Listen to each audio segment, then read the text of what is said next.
Bom dia a todas, bom dia a todos. Sejam bem-vindas e bem-vindos. É com muita alegria que eu estou aqui mais uma vez ao lado de vocês. Porque eu estou ao lado, vocês percebam.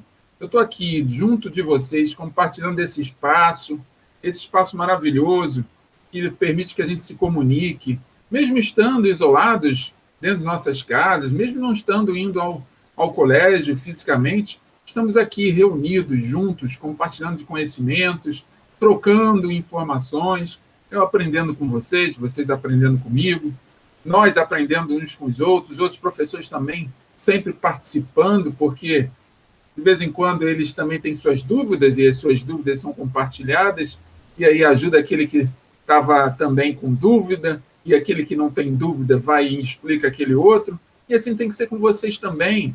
Se vocês estão tendo alguma dificuldade, está tendo alguma dificuldade de acessar? Tudo bem, isso faz parte, a gente está aprendendo, é um novo método, é uma nova forma de se estudar. Então, se você está tendo dificuldade, procure ajuda. E você que não está tendo, ajude esse que está tendo dificuldade. E assim a gente se ajuda, a gente se auxilia, a gente coopera um com o outro, e vamos fazer disso tudo uma oportunidade transformadora da nossa realidade. Eu tenho lido muitas reportagens, sabe? E uma das reportagens que eu tenho lido a respeito desse novo método de trabalho é que ele veio para ficar. Mesmo depois que passar a doença, passar a pandemia, passar vírus, mesmo quando tudo isso passar, essa oportunidade vai ficar. Então a gente tem que estar preparado, não ficar resistindo. Ah, você está resistindo? Não, não resiste. Fica feliz por você estar tendo essa oportunidade de estudar, de se aperfeiçoar, de aprender coisas novas, porque até usar esse sistema também é algo para aprender coisas novas. Vejam agora. Agora nós estamos aqui online, presencialmente, mas virtual. Olha que legal. Eu estou online, estou conectado aqui junto com vocês nesse momento. Tem conexão. Estou presencialmente, ó. Eu sou físico. Eu não sou alguém que não existe. Eu existo, vocês me conhecem. Eu sei que vocês me conhecem, assim como eu conheço vocês. Agora, eu estou virtual.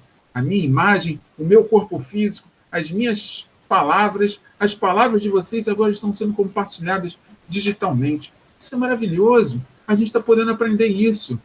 Então, vamos em frente, com força, com determinação, com vontade, para acreditar em si mesmos, que nós somos capazes de aprender coisas novas, de pegar essas coisas novas e fazer outras coisas novas a partir delas, e assim a gente vai crescendo.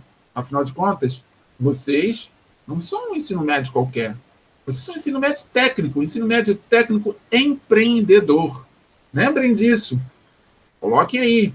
Vocês são um ensino médio técnico empreendedor. Então, estão aprendendo coisas novas e muito em breve vão estar ensinando também. Agora, é preciso lembrá-los. Precisamos nos organizar. Precisamos nos preparar para essa aula que está começando. Essa aula está começando. É uma aula de sociologia. Pega o caderno de vocês. Cadê o caderno? Você aí. É você que está sentado aí na poltrona. Só com o celular na mão. Não, não, não. Só o celular na mão não vale. Vai lá. Pega o teu caderno. Vai lá. Onde está a sua mochila? Está jogada debaixo da cama? Tira ela debaixo da cama. Por favor. Isso aqui é uma aula. Nós estamos em sala. Como é que você vai deixar sua mochila debaixo da cama? Pega a tua mochila, pega o teu material, pega o teu caderno. Ah, e pega o teu livro também. Aquele livro de sociologia. Aquele que você recebeu. Isso. Não recebeu? Como é possível não ter recebido? Tá, tudo bem, deixa para lá. Não vamos discutir por causa disso. Até porque eu já prevendo que alguma coisa podia acontecer com o seu livro, eu estou trazendo as páginas do livro para você. Eu fiz uma pesquisa na internet, encontrei um livro digital e vou compartilhar as páginas do livro com vocês. À medida que a gente for estudando, a gente vai acompanhando e eu vou compartilhando essas páginas. Vocês vão ter acesso a todo o material que for necessário. Ah, não, sem camisa não vale. Não, vai botar uma camisa. Você está em sala de aula. Você iria para a sala de aula sem camisa? É claro que não, né? Roupa íntima, nem pensar aí. Sai daqui, vai trocar essa roupa. Vai botar uma roupa para estudar? Tem que se preparar. Você tem que estar focado. Escolha um lugar para sentar. Escolha. Isso. Escolha aí esse lugar que você vai ficar confortável. Não pode ser na cama. Cama você daqui a pouco está deitando e dormindo. Não, levanta dessa cama. Vamos lá, vem comigo. Senta lá. Isso, pega o teu material, tua caneta, separa. Muito bem.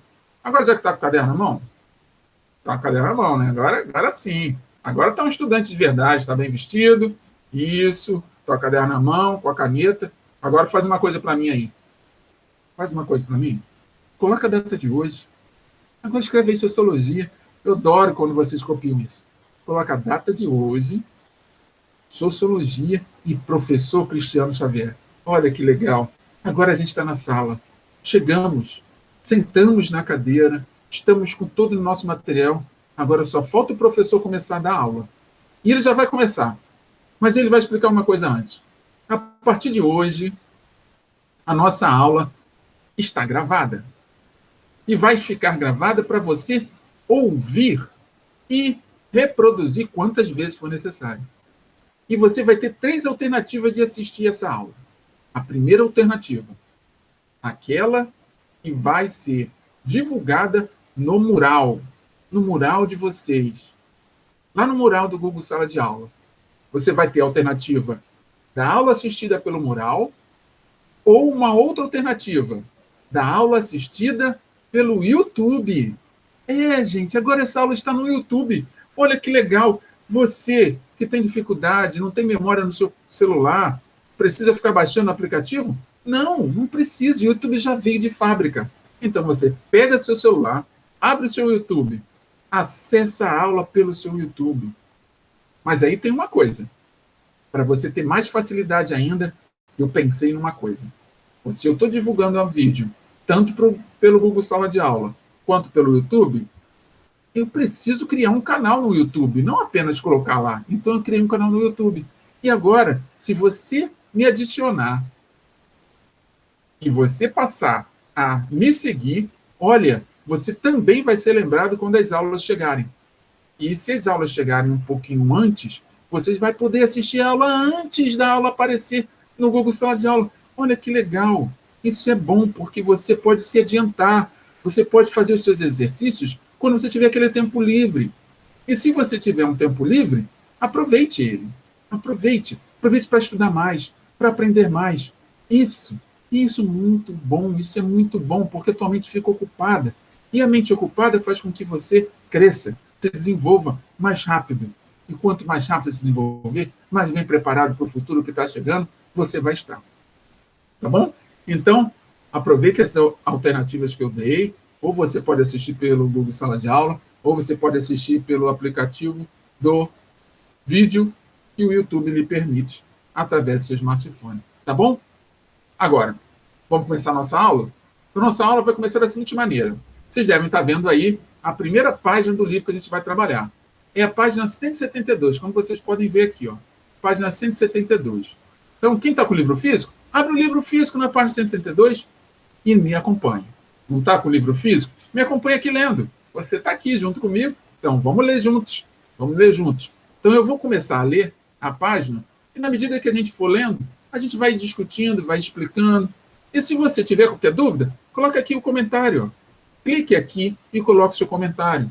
Fale a sua dúvida, que eu respondo. Todas as dúvidas eu respondo. Aquela que eu não souber, é claro, eu vou pesquisar, vou estudar um pouquinho e vou te responder. Faça perguntas. E se estiver no YouTube, também deixe seu comentário. Diga aí o que você está precisando para a gente poder auxiliar vocês. Tá? A ideia aqui é sempre a gente se auxiliar o melhor possível. Procurar encontrar sempre os caminhos para que vocês possam, onde estiverem, aprender cada vez mais. Tá legal? Então vem comigo. Vamos aqui diminuir a página, o zoom da página para que todos possam ler adequadamente. Deixa eu ver aqui. Vamos lá, mais um pouquinho. Muito bem. Falta só mais um pouquinho. Vamos ver aqui no... Já a gente vai poder ler a página todinha. Muito bom. Agora chegamos no tamanho ideal. Então, acompanhe comigo. Em junho de 2013, manifestações populares em todo o Brasil reuniram milhões de pessoas nas ruas de muitas cidades. No Rio de Janeiro, cerca de 100 mil pessoas se juntaram. a princípio para protestar contra o aumento das passagens dos ônibus municipais. Depois, outras reivindicações foram acrescentadas, principalmente no campo da saúde e da educação. Assim, a população entendeu que era um momento de manifestar indignação diante da negligência do Estado na gestão dos interesses públicos. A indignação popular cresceu com a percepção de que em várias capitais tinha havido abuso na ação policial que reprimira os cidadãos com gás lacrimogêneo. Então, vamos parar para pensar um pouco nesse parágrafo. A primeira coisa, a informação que chega ali, é que houve em 2013, há 7 anos atrás, uma grande manifestação no Rio de Janeiro. Cerca de 100 mil pessoas. É muita gente, né? 100 mil pessoas, caramba, lotam o Maracanã. Né? Até transborda, porque o Maracanã hoje não tem mais espaço para 100 mil pessoas. Então, as ruas estavam lotadas, entupidas, não tinha espaço para ninguém. O que essas pessoas estavam reivindicando? Os seus direitos. Mas pensem, toda vez que a gente reivindica um direito, antes é preciso a gente saber que existe um dever associado a ele. Então, tem um direito, eu tenho um dever. Tem um dever, eu tenho um direito. Então, nasce um dever, procure o direito que está associado a esse dever. Às vezes até mais de um. Procure, porque aí você vai ver a importância de você cumprir com seus deveres. Ficou claro isso para vocês? Então, essas pessoas foram reivindicar porque as passagens de ônibus ficaram muito caras. E havia uma promessa política na ocasião de que as passagens não iam aumentar. Acontece que, quando você faz ou produz um aumento de passagem, quem define isso não é só o dono da empresa de ônibus. Existe um acordo, um contrato da empresa de ônibus com a empresa que a gente pode chamar de governo, né? Ou com o Estado, que é uma empresa pública. Então, é como se vocês aqui, a gente estuda no Kennedy, a gente estuda no CAIC, a gente estuda no Manuel Reis, a gente estuda, sei lá, em qual outro colégio aí que vocês conhecem? No colégio que você está, não importa. Você pode estar em qualquer colégio. Todos os colégios da rede estadual são colégios que estão recebendo pessoas de diferentes lugares. Não é verdade? Então, esses colégios, eles funcionam como se fossem empresas, só que são empresas do Estado. Acontece que dentro dessas empresas do Estado, existem as outras empresas que fornecem profissionais para poderem limpar, cozinhar, atender nos diferentes cargos, nos diferentes papéis que existem dentro de um colégio. Entenderam até aí? Tudo bem? Se não entendeu, deixa aí o comentário, que aí depois eu respondo e a gente sana essas dúvidas, tá? Mas não tem problema. A partir de agora que você já sabe que existem empresas que não são empresas do Estado, como o colégio, e que atuam dentro do colégio, é idêntico ao que aconteceu em 2013. As empresas de ônibus que prestam serviço para o público em geral, elas queriam aumentar a passagem de ônibus. E o Estado, que é aqui, vamos dizer assim, responsável por fiscalizar essas empresas, estava permitindo. Então, a população viu o seu direito de ter a passagem de ônibus mais em conta, ou seja, a passagem de ônibus estivesse acessível para ser paga, decidiram se manifestar. E foram para as ruas. Só que quando você reúne milhares de pessoas, imagine agora, nós estamos todos reunidos em milhões de pessoas no mundo inteiro. Só que nós não estamos na rua. Nós estamos em nossas casas nos comunicando, muitas vezes, dessa forma, online, de forma virtual. Só que presencialmente, imagine todo mundo na rua. É claro que eu, quando estou na rua e tendo contato físico com as pessoas, a minha forma de pensar é compartilhada oralmente com aquela pessoa que está do meu lado. E eu posso passar, de repente, para aquela pessoa uma insatisfação pessoal. Eu falei, caramba, a gente está aqui reclamando de passagem de ônibus. Pô, mas a saúde também está muito ruim. O posto de saúde lá perto de casa não funciona. O hospital não tem médico. E aí eu falo com as pessoas diretamente. Imagine isso num grupo imenso de pessoas, todas reunidas, 100 mil pessoas, falando de suas também percepções do que precisa melhorar. E daqui a pouco, essa grande manifestação pela passagem de ônibus passou a ser a manifestação também pela saúde e também pela educação. E aí onde você entra. Porque no momento que falou de educação, falou de estudante, falou de professor, falou dos funcionários da escola, falou da melhoria do ensino, da qualidade, da ampliação das possibilidades de acesso àquelas pessoas mais humildes. E uma das coisas que também estavam em pauta nessa ocasião era a retirada disso que vocês hoje chamam de bilhete único. E na ocasião, não era bilhete único o nome, era outra coisa. E não importa isso. O que importa é que você tinha o que a gente chama de passe livre. Então, todos os estudantes tinham passe livre. E esse passe livre era dado gratuitamente. Então, você não pagava para entrar no ônibus, como você não paga hoje, só que hoje você tem um cartão. Aquele cartão está dizendo que você está entrando e saindo do ônibus. Todas as vezes que você pega o ônibus e apresenta a ele. Você não carrega ele na escola? Na sua escola, você não carrega ele? Você vai lá na maquininha e passa e ganha mais, vamos dizer assim, dinheiro virtual, que é o valor da passagem que você precisa para ir e vir. E o passe livre estava em risco. E aí os estudantes começaram a se manifestar também. Entraram nesse grupo de pessoas que manifestaram pela redução da passagem. Então imagine quanto de pressão que essas pessoas começaram a fazer para quem eram os tomadores de decisão. Tanto o governo, que tinha ali a possibilidade de tomar decisão a favor ou contra essa população, quanto os empresários, que tinha aquela possibilidade também de pensar duas vezes se aumentava ou se aumentava menos, e etc. Entenderam? Até aí, tudo bem? Então, com a aguinha aí, bebe um pouquinho d'água, relaxa, que a gente vai continuar a nossa leitura. Me acompanhe, siga. Nas sociedades contemporâneas, a palavra democracia é comumente utilizada para designar uma estrutura de organização da sociedade na qual a população participa de diversas maneiras das esferas de poder social. Para tudo. Agora sim. Pega o teu caderno, pega a tua caneta. Isso. Agora. Eu espero, eu sei que vocês... Tá bom. Vou esperar um pouquinho. 5 segundos, hein? 5, 4, 3, 2, 1. Isso. Agora tá com o caderno na mão. Vamos lá. Pega a caneta. Anota isso. Anota isso que eu vou ditar para vocês. Isso que eu estou lendo, vou ditar agora a frase que vocês precisam anotar. Anotem aí.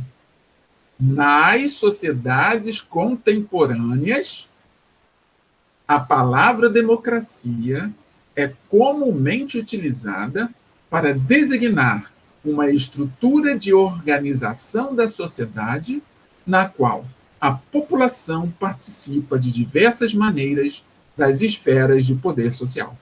Anotou? Muito bem. Mas não anota de qualquer maneira, não. Coloca entre aspas. Não foi você que escreveu, não fui eu que escrevi. Então, a gente respeita o autor. Coloca entre aspas e a página. Página 172 e o trecho que eu ditei para vocês. Vamos pensar um pouco sobre esse trecho. Primeiro, sociedade contemporânea. O que é uma sociedade contemporânea? É a sociedade da mesma época que eu estou. Então, a nossa sociedade, ou seja, essa é a época em que eu estou vivendo, a palavra democracia é utilizada para designar uma estrutura de organização. Então, vocês que estão se formando em empreendedorismo, precisam entender de organização. E muito mais, como é que você organiza as pessoas num formato de estrutura? Que estrutura é essa? De que maneira que ela se apresenta? Quais são os personagens? Quem manda em quem? Quem deve obedecer e quem deve mandar? Qual é o cargo que tem responsabilidade sobre o outro cargo? Isso tudo são coisas que vocês precisam pensar. Então, quando se fala que a democracia, nos dias de hoje, é comumente utilizada para designar a estrutura de organização da sociedade, imagine uma sociedade como a brasileira, que tem 200 milhões de habitantes. Imagine 200 milhões de pessoas pensando, 200 milhões de pessoas decidindo, 200 milhões de pessoas querendo alguma coisa. Vai ficar um pouco confuso, né? Então, alguém precisa ditar o que é preciso ser feito, de que forma vai ser feita, para outros obedecerem. Alguém precisa pensar no que precisa ser feito. E, nesse instante, entra a sua possibilidade de participar. a sua possibilidade de participar é através daquilo que você recebe como poder. E existem diferentes maneiras de você exercer o seu poder na sociedade. Vamos saber quais são? Vem comigo. Neste capítulo, estudaremos as diferenças conceituais e ideológicas relacionadas à democracia, suas diversas configurações históricas, democracia direta, representativa e participativa, e os principais pensadores das teorias democráticas modernas e contemporâneas. Na concepção usual de democracia, há um vínculo estreito entre esta e os conceitos de cidadania e direitos humanos. Aí entra um ponto. Cidadania é uma das formas de você exercer o seu poder social. É uma das formas de participar da democracia. Por exemplo, imagine você hoje, está aí na sua casa, acabou de fazer todas as tarefas da escola, está com todos os deveres em dia, ainda sobrou um tempinho. O que eu vou fazer? Aí você vai para o seu portão. Aí você olha que o lixeiro não passou no dia de hoje. E hoje era dia de colocar o lixo para fora, e você colocou o seu lixo para fora. O lixeiro não passou. Já está anoitecendo, o lixeiro não passou. E aí veio aquele cachorro, ele está com fome também, o cachorro tem fome. E ele foi lá, rasgou o saco, espalhou o seu lixo pela calçada. O que você pode fazer? Duas coisas. Ou você ignora aquele lixo, ou você se preocupa com aquele lixo. Eu espero que você, de fato, se preocupe, porque este lixo é seu. E a partir do momento que esse lixo é seu, e ele está espalhado na calçada, ele está trazendo malefícios, trazendo prejuízos para as outras pessoas. Então, quando você entende isso, compreende isso, você pega a tua vassoura, pega uma pá, um outro saco de lixo e reúne o teu lixo de novo. Porque assim, você vai estar cuidando da saúde das pessoas que, porventura, poderiam passar por ali onde seu lixo estava espalhado. Mas também, em primeiro lugar, você vai estar cuidando da sua saúde. Você vai tomar uma atitude benéfica para você e que vai atingir outras pessoas. Isso é ser cidadão. Nós vivemos em sociedade e, à medida que nós conseguimos fazer coisas por nós e que essas coisas por nós também estão atendendo à necessidade de outras pessoas, ótimo, eu avancei. A minha vida em sociedade ficou melhor. As pessoas ficaram melhores. A saúde das pessoas ficaram melhores. Pode ser um pouquinho só que você fez. Mas imagine se você fez e alguém viu que também tinha lixo na calçada espalhado e se inspira com você. E vai lá também, cata. Olha aí, você criando um movimento. Só que é um movimento invisível, como a gente diz em sociologia. Nem todo mundo vê o movimento invisível dos cidadãos. Para ser cidadão, você não precisa estar levantando bandeira, placas. Basta você ser consciente. A sua consciência, ela vai ser compartilhada. E você nem vai perceber que ela está sendo compartilhada, porque são os resultados que a sua consciência é capaz de produzir é que vai, de fato, trazer os benefícios a todos. Ficou claro isso para vocês? Teve dúvida? Compartilhe aqui a sua dúvida. Coloca ela aí, que aí a gente, quando ler, a gente responde para vocês. Tá bom? Mas vamos continuar. No Brasil, a construção de uma sociedade democrática foi marcada por percalços no passado e ainda o é no presente. Se no passado vivemos momentos em que a participação popular foi suprimida por diversos governos autoritários, no presente essa participação continua limitada pela repressão estatal e pela negação dos direitos básicos de cidadania e dos direitos humanos, principalmente aos jovens pobres da cidade e do campo. Discutir democracia, cidadania e direitos humanos é compreender como o nosso cotidiano está relacionado à nossa participação efetiva na construção da sociedade.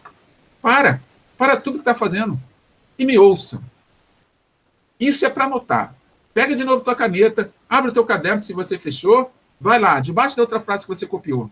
Na data de hoje, abre aspas e anote isso aqui. Que eu vou ditar para vocês.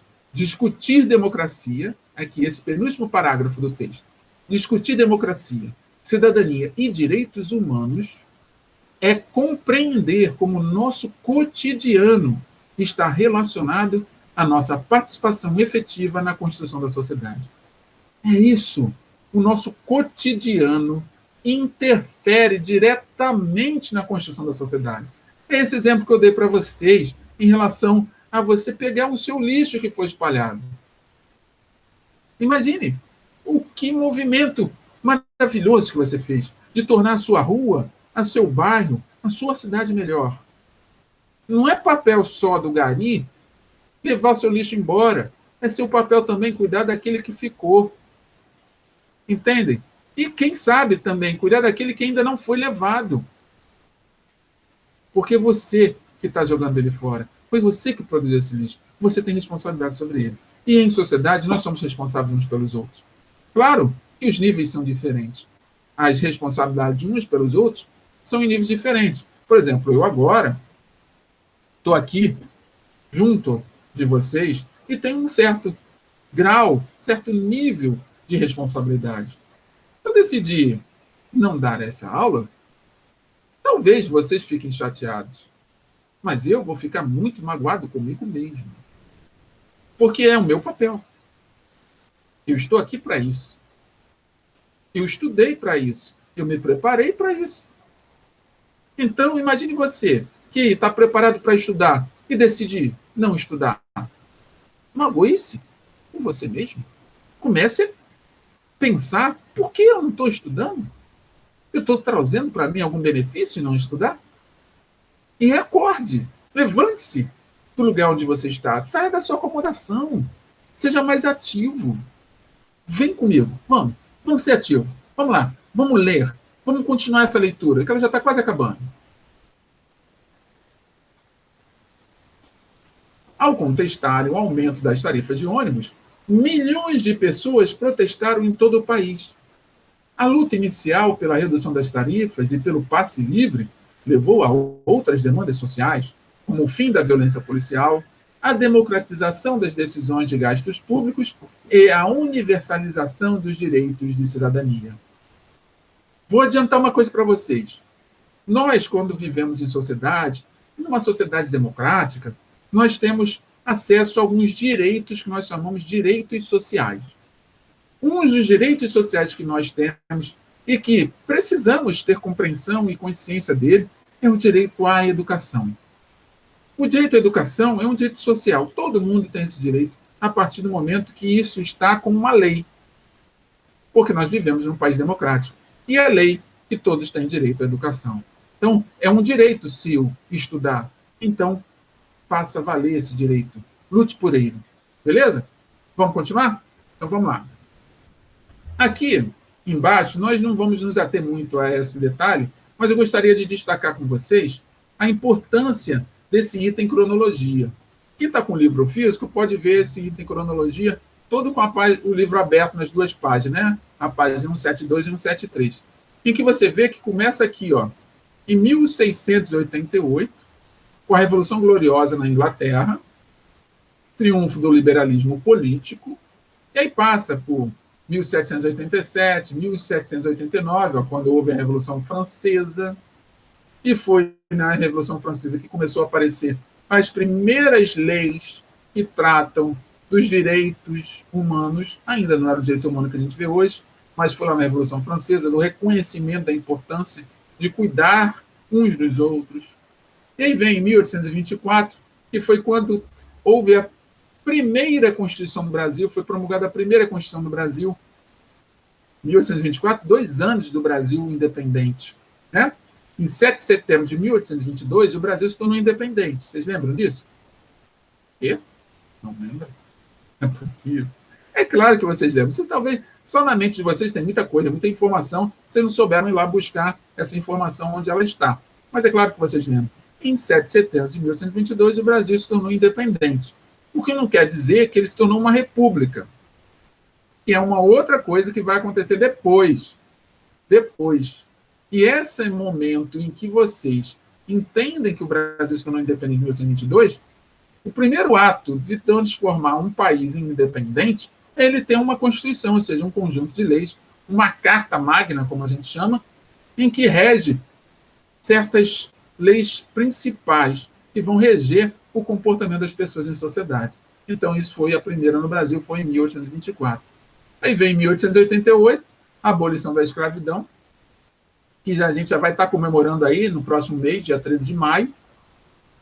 Vem promulgação da Consolidação das Leis do Trabalho, CLT, em 1943, e a Declaração Universal dos Direitos Humanos ocorreu em 1948. Vejam, de 1789, como o primeiro documento lá na Revolução Francesa foi escrito pensando nos direitos humanos, foi em 1948, mais de 100 anos, 200 anos, quase 200 anos depois, é que foi declarado o primeiro documento universal, ou seja, para o mundo inteiro, sobre os direitos humanos. Tá? Então, bem essa cronologia, leiam ela. É interessante a gente estar acompanhando como é que foi, historicamente, o avanço da nossa sociedade no mundo inteiro. Tá bom? Então, eu vou minimizar aqui para a gente ir para a próxima página e continuar a nossa leitura. Tá? Próxima leitura. Ampliando. Beleza, chegamos aqui. Então, item 2. Nesse item 2, vocês podem ver que existe uma imagem. Essa imagem é dentro do Congresso Nacional. Aqui, ó. Centenas, que do lado da imagem, me acompanhem. Centenas de indígenas ocupam o Congresso Nacional para protestar contra a aprovação da proposta de emenda à Constituição, a PEC 215, que dá ao Congresso Nacional poderes para demarcar terras indígenas. Brasília, Distrito Federal, 2013. Na mesma época. Olha só, 2013 foi um ano complicado, né? Muitas coisas, o poder público, através da mão do Estado, começou a tomar algumas decisões, começou a mexer com o íntimo das pessoas. Então, aqui, os indígenas, vocês podem ver aqui, vários indígenas também vestidos a caráter, né? Com pinturas, com cocares, estavam lá reivindicando, lutando pelos seus direitos. Afinal de contas, nós vivemos em terras que são, hoje, não indígenas. Mas pensem, quem foram os primeiros habitantes dessa terra? Os indígenas. Então, por direito, eles são herdeiros de toda a terra brasileira. Só que depois que o Brasil foi colonizado, muitos indígenas morreram, as terras dos indígenas foram sendo demarcadas e diminuídas.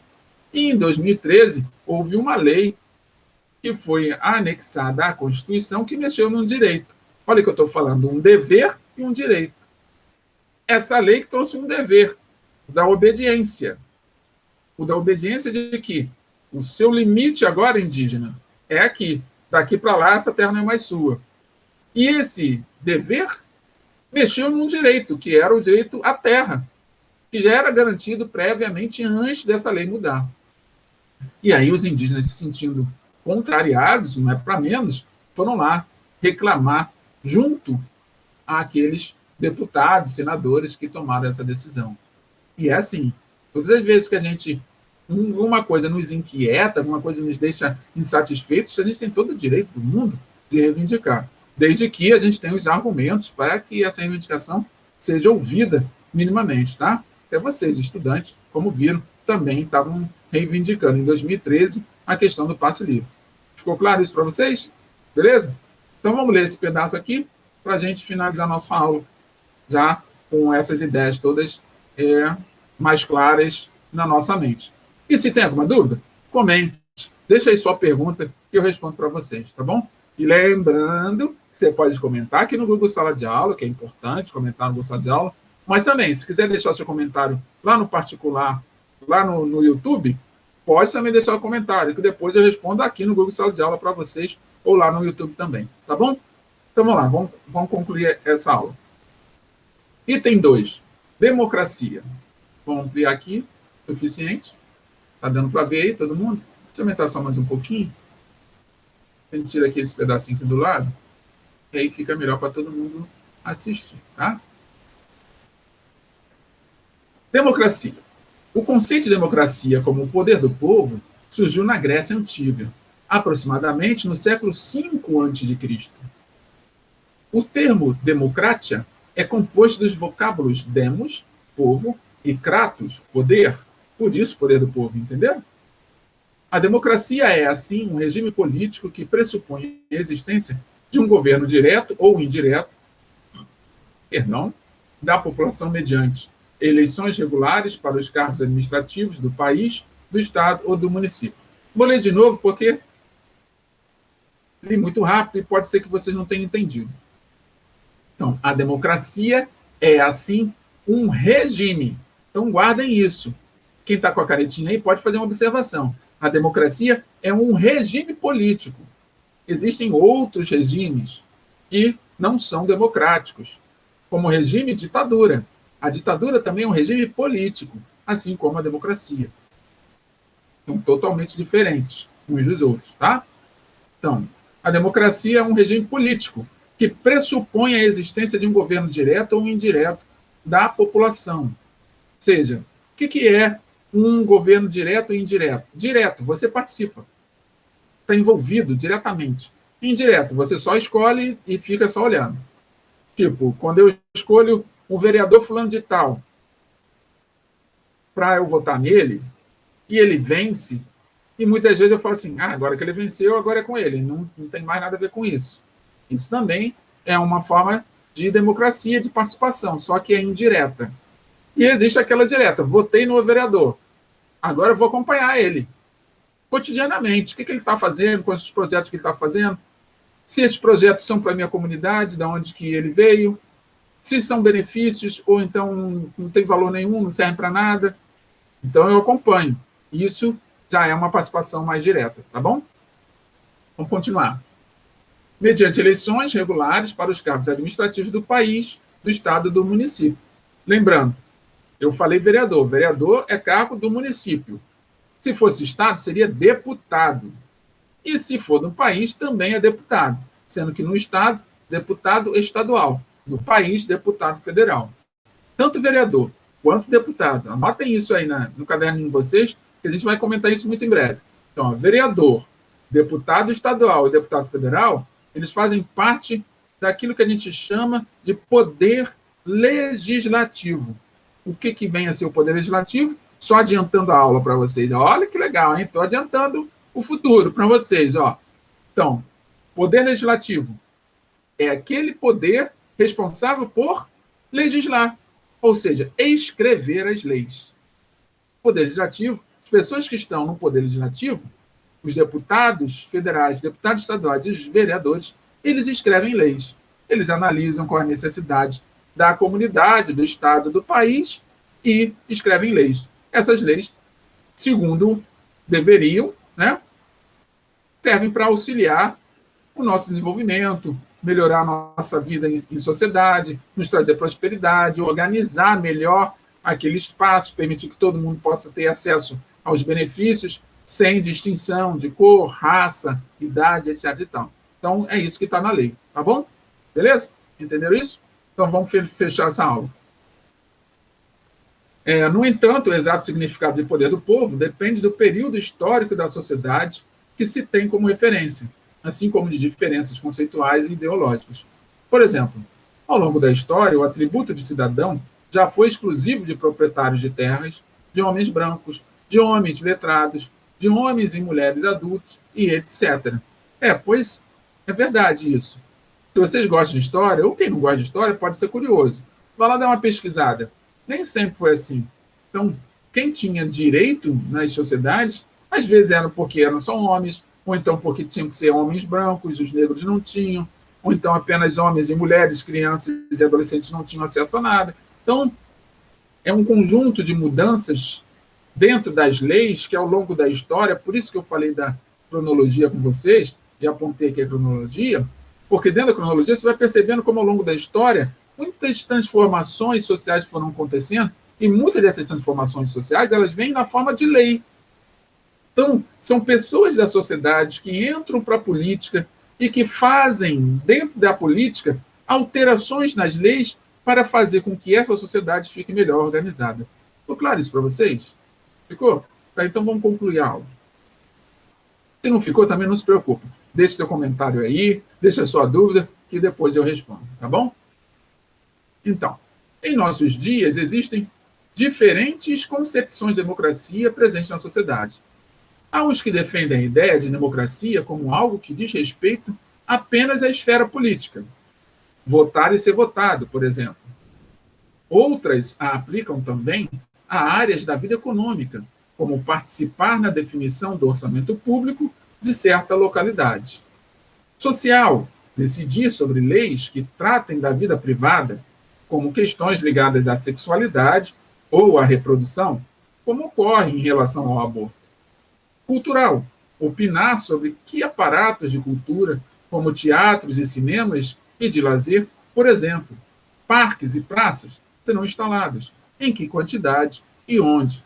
Então, veja, nós, na democracia, podemos participar de diferentes maneiras, não apenas se candidatando a um cargo eletivo para ser um político de carreira, mas eu posso também participar tomando decisões, auxiliando as pessoas a tomarem decisões. Eu posso participar falando das necessidades. Por exemplo, nossa cidade não tem um cinema. Então, eu posso fazer uma manifestação e pedir para que tenha um cinema. Então, não é só para brigar por um direito perdido, e sim para lutar por um direito ainda não recebido. Entendem? E isso é ser democrático, isso é ser cidadão. Um cidadão que utiliza esse regime político chamado democracia a seu favor. Ficou claro isso para vocês? Muito bem. Lembrando sempre, tá, que esta é uma página do livro. Quem tem um livro físico, né, pode utilizá-lo. Leia diretamente no livro. As atividades já estão lá, então você pode até se adiantar e começar a ver as atividades quando eu passar para elas. Importante isso, importante lembrar. Ao finalzinho desta aula, vocês vão estar recebendo o exercício da aula de hoje. Lembrando que a aula de hoje, ela também faz parte do nosso processo de avaliação. Então, na medida que você assiste a aula, na medida que você faz o exercício, você já está acumulando pontos para o bimestre, quando ele se concluir. E o bimestre está chegando ao seu fim. Nós temos aí 1 ou 2 semanas, se não estou enganado, para o bimestre terminar. Então, corre aí, pega o teu material e começa a ver as atividades que você ainda não fez. Tanto as minhas, quanto os outros professores, para você não ficar devendo nenhuma nota no final do bimestre. Tá bom? Então, como página do livro, é importante a gente ver. Eu falei da cronologia, que está aqui embaixo, e tem esses elementos importantes aqui, ó, que é o comentário sobre as fotos, e aqui tem a sugestão de um aplicativo. É legal, você não precisa baixar o aplicativo, é para você conhecer. Porque, às vezes, o livro ele tem tanta informação que eu não olho para as informações que ele tem, acho que só tem texto. Mas ele tem texto e também tem orientações para que a gente possa ter uma vida em sociedade mais harmonizada, com acesso a um conjunto de informações que, às vezes, nós não teríamos. Como, por exemplo, agora a gente está tendo esse acesso através desse sistema de informática, que é um aplicativo. E que vocês podem também compartilhar ele por onde vocês estiverem. Vocês podem compartilhar essa aula com quem vocês estiverem. Também faz parte desse processo de aprendizado. Você vê que alguém está precisando da aula, perdeu? Compartilhe com ele. Não tem YouTube? Tem YouTube? Compartilhe. Não tem problema. Essa aula é uma aula pública, é uma aula sendo ofertada para vocês. Então, vocês podem fazer uso dela da forma como vocês preferirem. Inclusive, assistir várias vezes. Isso é legal, né? Vocês podem assistir várias vezes. Então, aqui tem um exemplo de um aplicativo que depois vocês, com calma, podem ver. Tá bom? Alguma dúvida? Se tem, não tem problema.